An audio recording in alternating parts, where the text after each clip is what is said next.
Welcome to CMO School. Today's episode is a special one. I am joined by one of my amazing clients, Andy Kriebel. Andy is a data visualization expert, master trainer, and one of Data IQ's top 100 most influential people in data.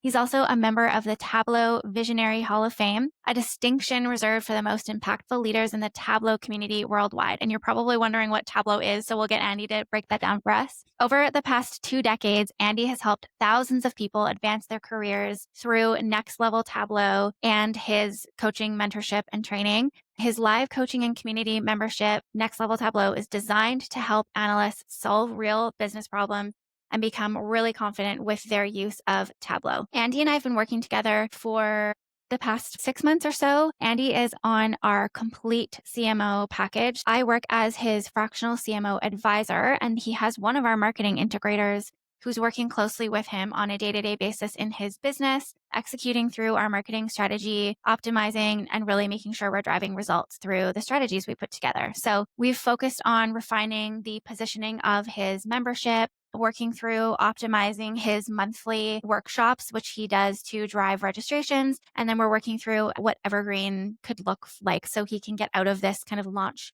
hamster wheel mode. In this conversation, we're going to talk about what led him to seek marketing support in his business and how our work together has impacted his business. So excited to have you here, Andy. Welcome to the show. I'd love to have you kick us off with just a quick little intro, and maybe you can tell the listeners who don't know what Tableau is. So Tableau is data analysis and data visualization software. The beauty of Tableau compared to a lot of other tools is that it has a drag and drop interface. So the interface is what really makes Tableau special. And it makes it very easy to analyze your data quickly. A lot of people are familiar with pivot tables in Excel, where you can drag something to go across, something else to go down.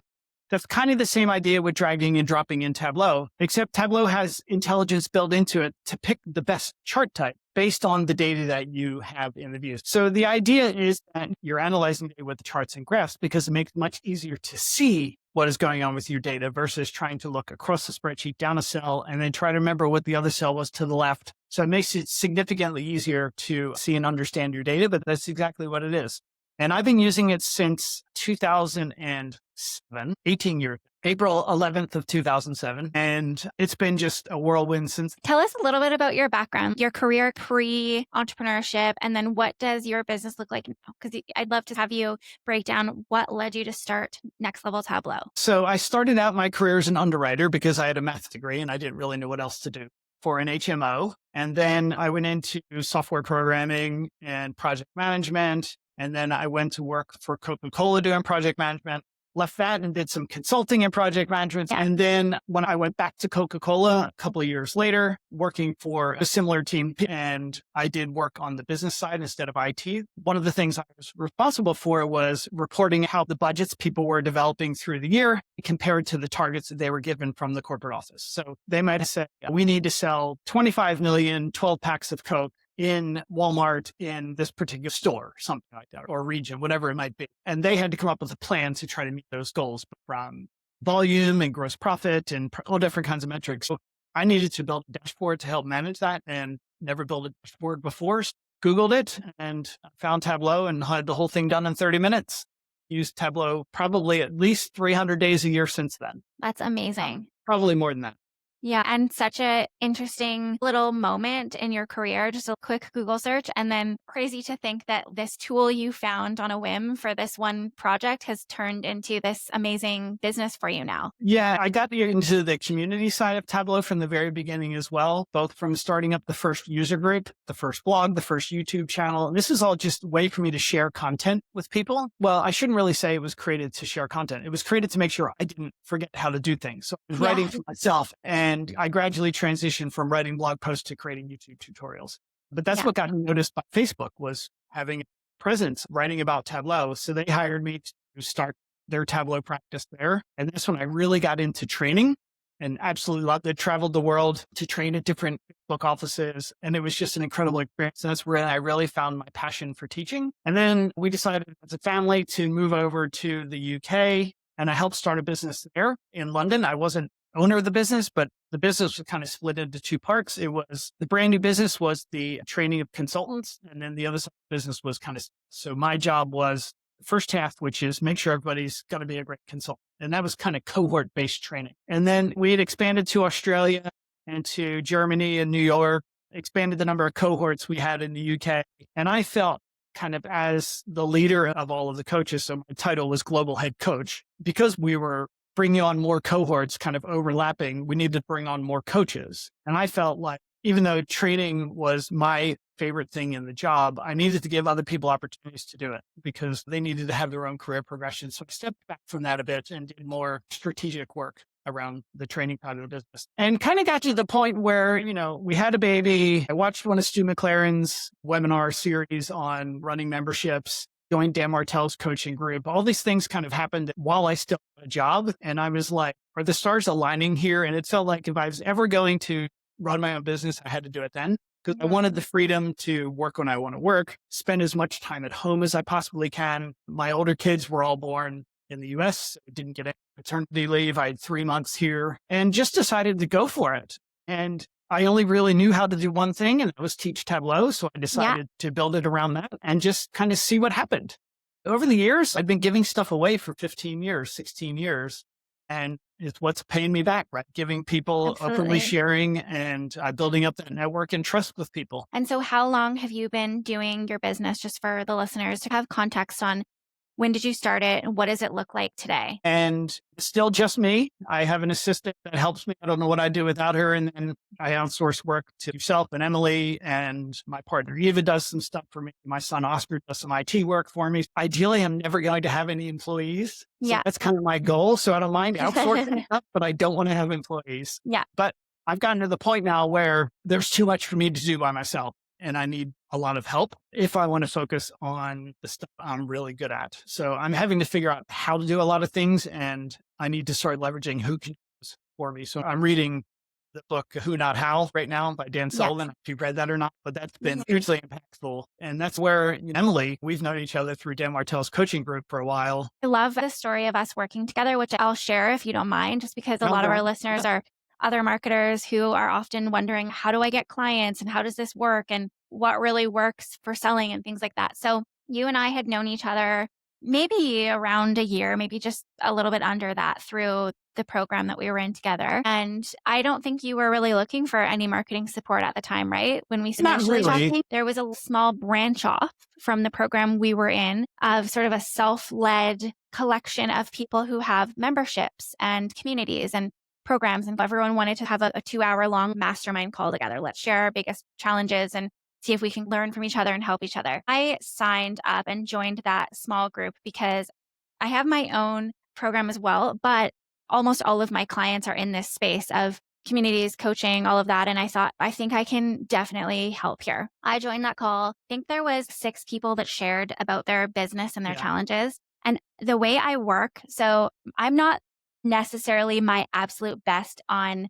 get on a call and riff on strategy. I really like to let things percolate and sink in and think strategically over a period of time before I make strategic recommendations. So we had that call and I was furiously taking notes the whole time on everyone's businesses and, okay, what about this? What about that? And I have this question and, oh, I wonder this and here, that, this thing over here from this client could work well for that person. I ended up spending the next day and doing about an hour-ish for each business and doing an outside looking in complimentary marketing audit.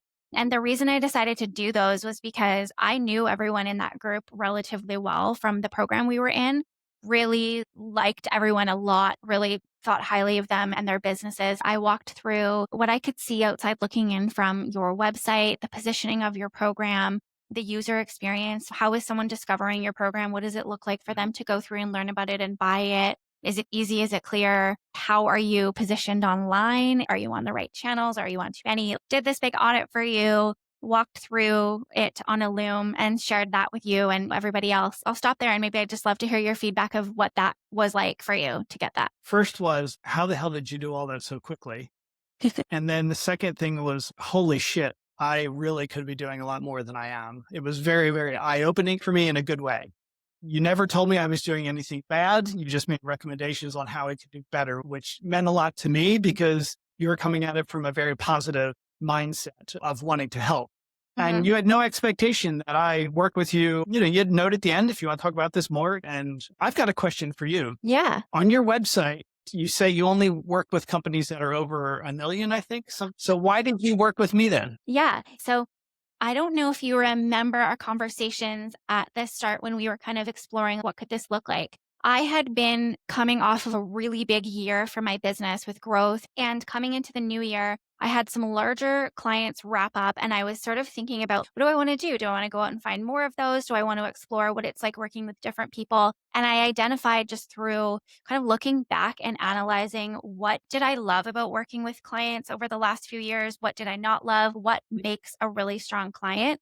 And for me, one of the things that I've noticed as a recurring theme when the client relationship flows really well and we get great results, it's usually when someone is an expert in something that is not online business or marketing. You had this expertise, Tableau education, and where you had obviously tons of natural ability and strength when it came to marketing, and you've self-taught lots of things behind the scenes. I find when that is the case, when someone has an expertise, I have another client, she's a luxury home builder, and now she's got some educational products. Find when that's the case, that kind of client is excited to hand over the reins, and there's no kind of tug of war or ego at play, where I've found when I've worked in the space of someone who considers themselves a marketing coach or a business coach, that they might say they want to hand over marketing, but they still want to be the strategist, the visionary, and leading it. And they just want someone to execute. And then the other thing that I was really curious to try was that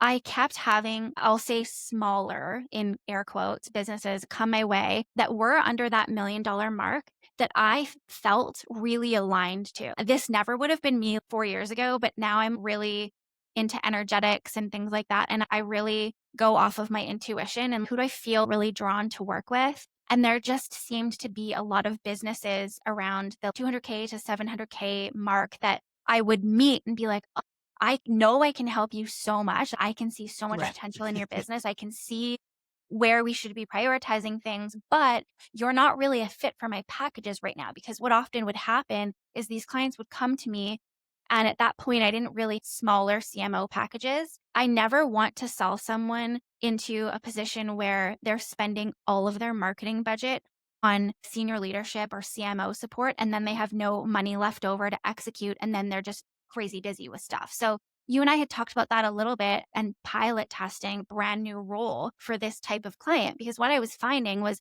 they need the strategy. I know I can do that, and they usually can swing my fee for that. And then that fits them for the year of strategy, if not more. Yeah. But what they actually need more than me in the business in a big way is someone really strong that can come in as a marketing generalist and execute on all the strategy pieces and do it really, really well, and not be wildly priced, but not also be like an overseas VA that needs a ton of handholding and direction. So kind of finding that sweet spot and finding that person that can work with me behind the scenes to bring the strategy to life. So you were, I believe, one of the very first people who was able to pilot this. And so, yeah, I love to hear from your perspective, like how that's gone, given that was a new position for us, and just what that experience has been like for you. I would have never known it was a new position unless you just told me now. I would have thought she's been working with you for 20 years, how well you communicate. And, it's certainly way exceeded my expectations. Working with Emily, she's such a wonderful person, as well as an incredible executor. And I love the way she communicates, and you as well. But of course, I talk to her more than I talk to you. And I've been amazed at how quickly she was able to understand my business. Yeah. I think everybody thinks their business is more complicated than it really is. And when you're coming out from the outside, you don't have all that baggage to go with it, right? She gets it. One of the things I needed as somebody to just stay on top of me for getting this stuff done. So she does a bit of project management there as well. She writes me this great email at the end of every week, like, Andy, here's the things I'm waiting on. So that's my weekend to-do list or my Monday morning. It's been just, I don't know what I'd do without you two. Oh, I love that. That makes me so happy to hear. And you know what? I am definitely clipping this and sharing this with Emily, because I hear that from every client that she touches, like that exact thing. I don't know how she can get in and be up to speed on my business and understand my business so well.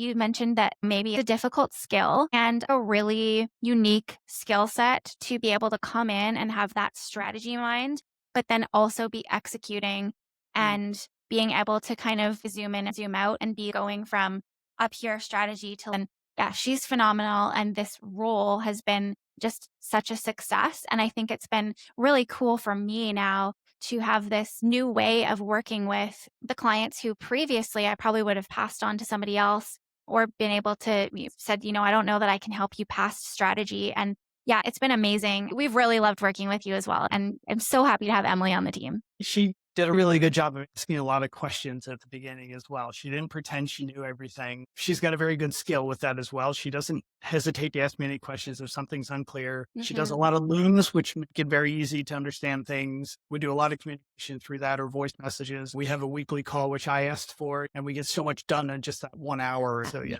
been super useful. Yeah. And actually, that makes me think of something I'll mention. One of the things I also have been pilot testing, and I don't think I've even really mentioned this to any of my clients, but just over the last 6 months is as I was doing my reflection of 2024, one of the things that came to me was I'm in a lot of recurring meetings. And sometimes with clients, it's feeling like, okay, what are we going to talk about this meeting? And so when I was assessing my packages, which I do every year, I wanted to test out this year, what would it look like to loosen the boundaries on it a little bit? Like we're still going to have a defined scope of what we do with our clients, but lean into how our clients are working and what they need to serve them best. So when Emily and I were talking about what does this look like? What's the day to day? And one of the questions she had was, should we be meeting weekly, bi-weekly, monthly? What does that look like? I really wanted to create a structure that flowed with the client and have the client lead for weekly meetings. That really works well for both of you. You guys do get so much done on those. It's really effective.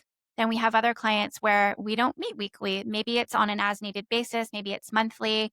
I like the ability to be flexible and, We both prepare really well for that meeting and send messages back and forth about what we want to talk about so we can just nail things in that hour that we have together. yeah. That's made the meetings it makes our communication really good. And then until we meet again, we know exactly what we're going to work on.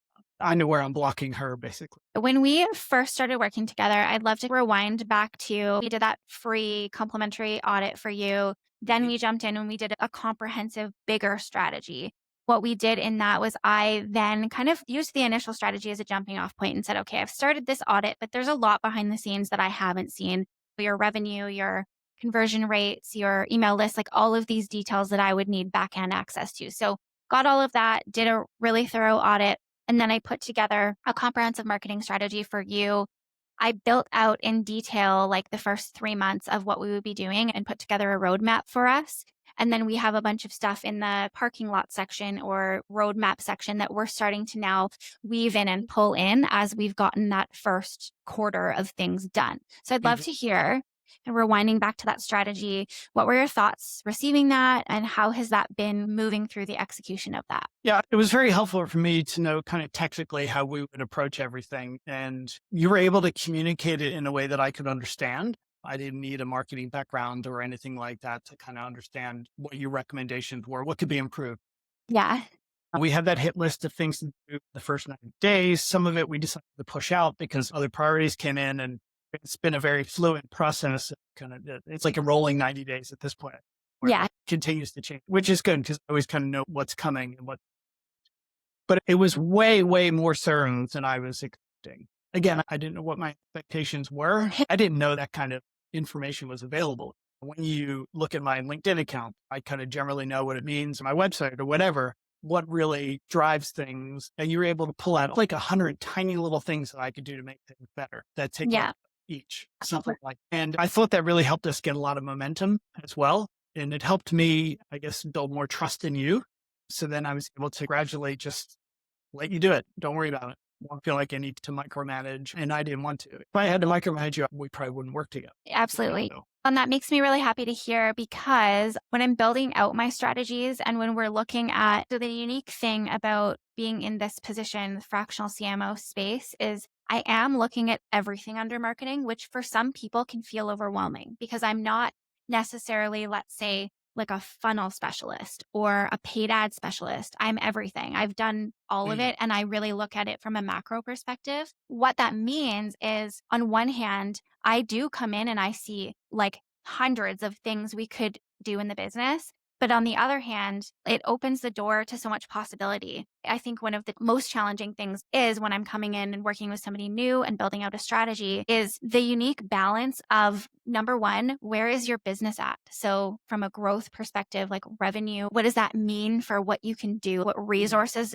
are available to you? Number two, what's your vision and goals for the business? Knowing you didn't want to build out a big team, like that was really important to you, and something that Right. and then number three, being like, okay, if I shake everything out onto the table that I'm seeing and I lay it all out and I look at all of the things that we could do in your business, I want to make sure that with the limited resources we have, so Emily's time in the business, your time in the business, my time in the business, I want to make sure we're focused on the most important things, like the needle moving things always. And so that's something that every month I come back to the strategy and I look at behind the scenes, like, hey, are we focused on the right things? Because it's so easy with marketing to say, I'm going to go redo my site, or I'm going to spend all this time and money like distracted over here, when there could be some low hanging fruit pieces that are quick revenue drivers, cost savings, or that are going to improve your result. Like one of the things we're working on right now is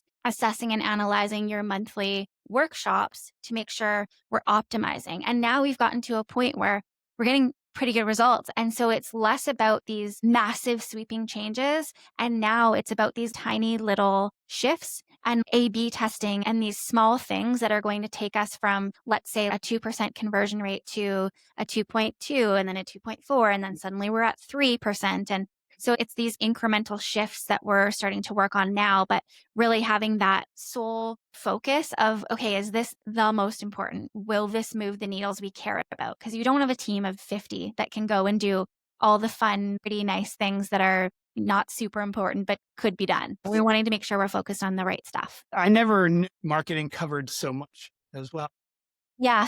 I hear marketing, you think of, oh, it's running ads, or it's Yeah. some social content that tells people to click on something, right? I was just blown away by what it actually covers. Yeah. And it's completely changed my mindset. What was it before? What is it now? I was very driven as a person, and I was pushing myself to do everything. I felt like I had to do everything. And I'm now in a mindset where you all have helped me realize that I don't have to do anything. I need to leverage people that are much, much more skilled at this than I am, that can still teach me it along the way as well. I don't have to be the one to do it. It's a much better use of my time and money to have somebody else do it. So that's been a really big mind shift change as far as how to spend money in the business, I guess. I feel like you are, in a way, mentoring me as well.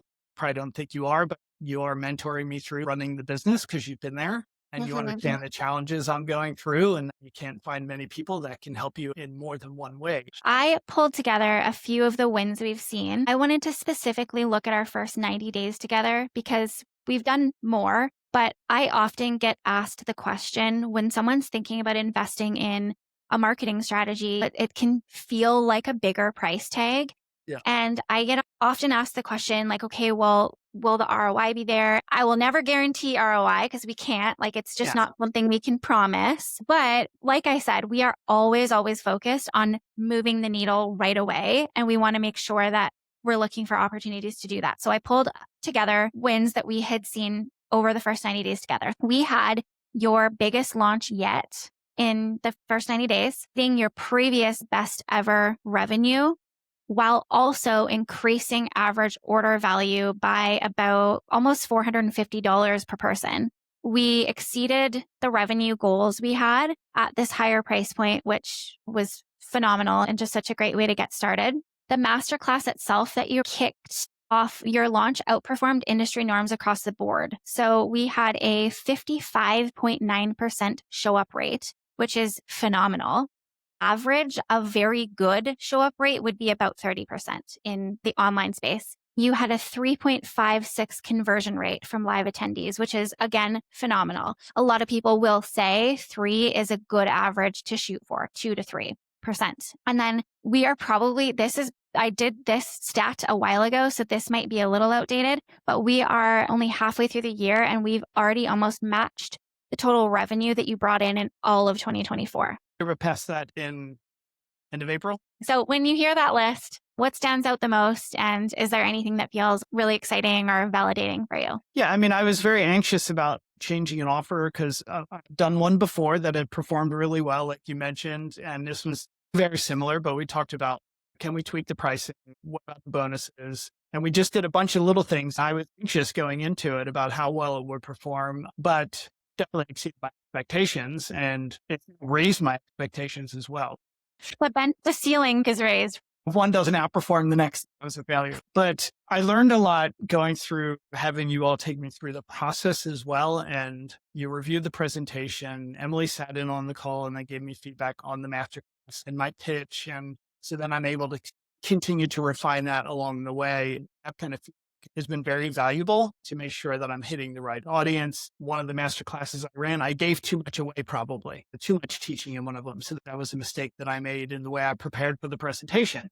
But it's good to know that that is something that can move the needle in the wrong way. It's hard to pinpoint one thing because it's not one thing. It's an accumulation of all of these different things together. And, I get down on myself for feeling like it's not performing well. And then Emily will point out the stats to me and she'll be like, you should be pretty proud of this. I'm not proud of myself very often. So Yeah. It's good to have somebody there that can pat me on the back and pump me up a bit. Yeah. I think that's a common ailment of being an entrepreneur sometimes is the goalposts continually moving. Great. And it can be hard sometimes to pause and feel proud about what we've done or accomplished. And I think particularly too, when you're looking at, okay, this one thing over here performed up here. And so now my baseline has changed. And that means anything less is kind of disappointing. Right. I think what Emily and I do always try to do with clients is try to ground them in what is baseline for the industry. Point out stuff that you just might not be noticing because you're too close to it. You're in the day to day. Whereas we're seeing across multiple client accounts and we're seeing changes in the industry. And, it's easier for us to say, hey, this is a win. This is something you should feel really great about. And even just filling out the KPI scorecard that you sent me and just seeing the numbers down there and how things are getting better, even though you think they might not be. That's been very helpful to see as well. And then KPIs for the master classes and to be able to compare those side by side because we know differently between them, right? So it helps us make tweaks. Data is such an interesting piece of what we do. We are data focused, but it's kind of like right sized to the client because I think too much data can be overwhelming and then people don't use it and then not enough. You end up making decisions based on, how you're feeling in the moment or something that is stuck in your head. Like, oh, this thing didn't work out or someone mentioned this. And I find having the data, not that I'm 100%, I think there's some room for gut and intuition, but having the data allows you to come back and say, okay, this thing might have felt like a failure, but actually was it? And if I compare to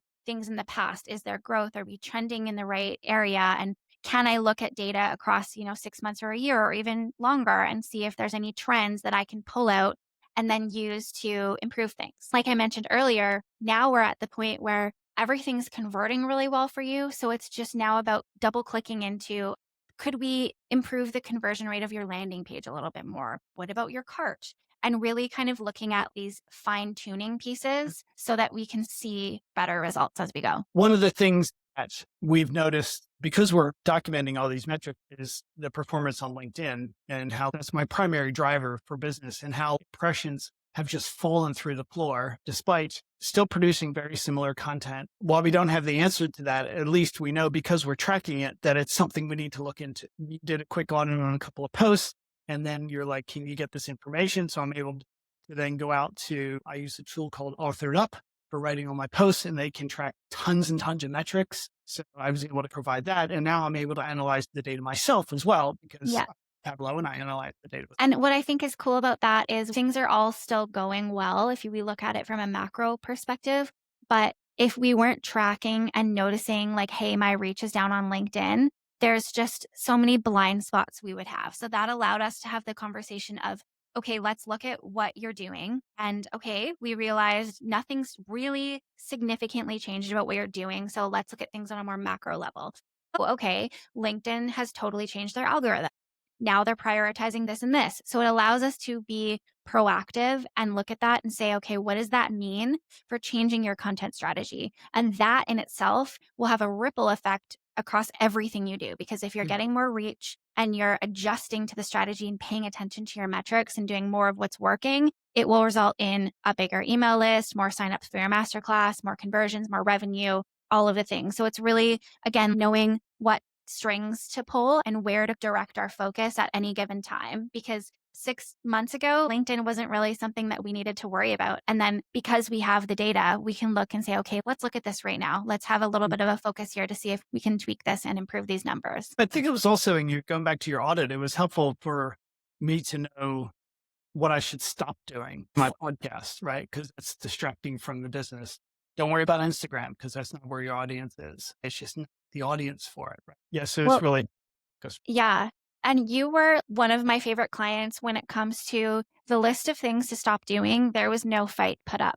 Like a lot of times clients are really attached to something like a podcast or a channel or something. And I can see outside looking in that it's not moving any needles and we could be diverting energy and resources to another thing that will. And so that was fantastic. Something that I see a lot in the online space with these programs and courses and things like that is often people are coming into your business or not coming into your business. You're in their world, their coaching program, whatever the offering is, and they're sharing back advice with you without all of the context and detail. So I spend a significant amount of time understanding you, your target audience, your offer suite, what's working, what's converting, what's not, what's worked in the past, all of these pieces. I'm looking at everything and I want to have the context and the detail before I make any recommendation because I think it can be dangerous to blanket share with, 300 people on a call. Like you need to be on Instagram and in the DMs when that could be right for me and my business. And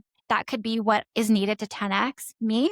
But for you, it might mean, wow, suddenly you're spending 30 hours a week doing something that's actually just completely wrong for your business and for your target audience. So our team, we pride ourselves on not cookie cutter strategies and really getting to know the founder, the business, the target audience, and the offer and building the strategy custom from there. Yeah. And we both share the same vision for me that I need to be doing less selling and let the product do the selling or through the evergreen webinars. Yeah. The business is way too dependent on me doing the sales one-to-one. Yes, absolutely. And that was one of the big shifts we wanted to make when we came in. So I feel like we've made some really good strides away from the one-on-one sales calls and conversations to now these group selling models. And then the next chapter for us is, okay, how do we sell completely independent of your time? Okay, so last couple questions here for you.